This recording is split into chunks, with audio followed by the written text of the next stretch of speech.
Hello and welcome back to Core Finance. I'm Matt Brown. I'm joined by Marc Ostwald, who is a strategist at ADMISI. We're looking across the pond at US Congress. What do you make of what's going on over there? Well, this tax plan has been probably the most anticipated thing in financial markets for the past year. It's been a very, very slow and painful birth, and we're not there yet, which perhaps is not a bad thing for financial markets, because I was always wondering, once they delivered the tax plan, and if it seemed like it was going to be passed by Congress, would we be in that situation where markets might have been happier travelling rather than arriving, and then getting to that point and saying, well, what now? Yes. But leaving that aside, we had the budget bill presented 3 weeks ago, and in that it's very specifically said there will be no more than $1.5 trillion added to the US debt pile over the 10-year period, which they're planning for. It's a simple enough number, $1.5 trillion, $1.50 trillion. So we get this plan yesterday, and it comes in with $1.51 trillion. Why? Why can't people see that this just looks like it has failure written all over it? When we're talking about the numbers here, what we're talking about is $1 billion per year for the next 10 years. That's probably what the Pentagon spends on paper clips on a daily staples. Basis. Yes. Yeah. So the fact that they couldn't manage to do that underlines just how hard fought this has been, and leaves a lot of doubt in people's minds about whether it will actually get passed. The second part of it is the plans as laid out, or outlined, I should say, make the tax take in various states look very, very different. Some states are actually going to suffer quite badly. Wisconsin is one which is particularly going to suffer, but it's not about which particular states will do badly out of this. It's just that clearly what's been going on here is an effort by bean counters to try and reduce something without actually understanding where the tail risks are from what they do.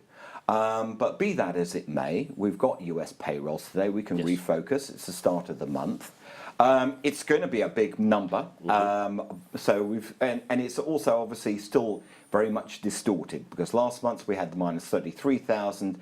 The market's looking for a 310,000 bounce from that, which would leave us roughly with an average of about 170,000 over the past 3 months, which is highly respectable and certainly way above the break-even rate. But there's probably going to be quite a lot of noise in this. We'll probably see an upward revision to September. Typically over the last 5 years, we've seen an average 25,000 upward revision. But I think the markets, as ever, are probably going to be rather more focused, less on the unemployment rate, perhaps on the underemployment rate, to see whether we can get back down to that cyclical low of 7.9, which isn't far away now, but above all on average hourly earnings. Now, last time, obviously, we had a big boost, 0.5% month-on-month, 2.9% year-on-year. That, in part, was due to the fact that a lot of people in low-paid jobs weren't counted in the data because they weren't working due to the hurricanes. So we're expecting some retracement this month down to a more normal level of 0.2%, which is pretty much what the market forecasts every time, but is also the average for the last 10 years of what we've seen for average hourly earnings. And that would take the year-on-year rate back a little bit to 2.7%. It's a sort of pace where you go, well, we've got a reasonable amount of wage growth, particularly in real terms. It's not colossal, so it's not putting any pressure on the Fed. On the other hand, it allows the Fed to say, well, we're basically quite happy with that.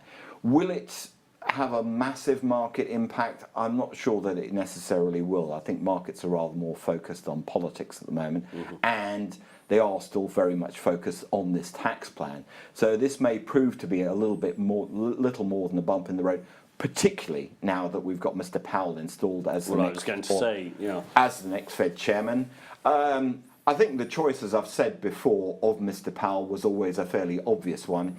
what Mr. Trump wanted to achieve with the new chairman was to have someone there, unlike Ms. Yellen, unlike former Vice Chair Stanley Fischer, who wasn't going to be constantly waving their finger at him and Mr. Mnuchin, the Treasury Secretary, and saying you shouldn't roll back any part of Dodd-Frank, you shouldn't roll back any part of Volcker. Both he and the other candidate, Mr. Taylor, have both come out quite strongly in favour on some rollback. And in market terms, obviously, Mr. Powell being already a Fed governor means basically this is a very steady hand on the tiller. I think actually the most welcome aspect of it is he's not an academic economist. There are some people bemoaning the fact that he's not got a PhD in economics. I think he's a lawyer from an investment bank background. Well, yes, but he's learnt a lot over the past 5 years, and the good thing is he does actually have quite a lot of experience of the shadow banking sector, having worked at Carlyle, which at this particular point in time, when we're going to get to a tricky phase as the Fed starts to unwind its balance sheet, is probably no bad thing, rather than someone who's thinking academically and very much in economic theory terms. We need someone who's got their hands dirty, because this isn't going to be particularly easy.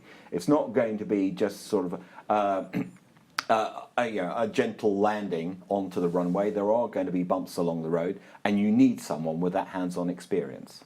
Super. Well, we look forward to that. In the meantime, Mark, thank you very much for joining us today.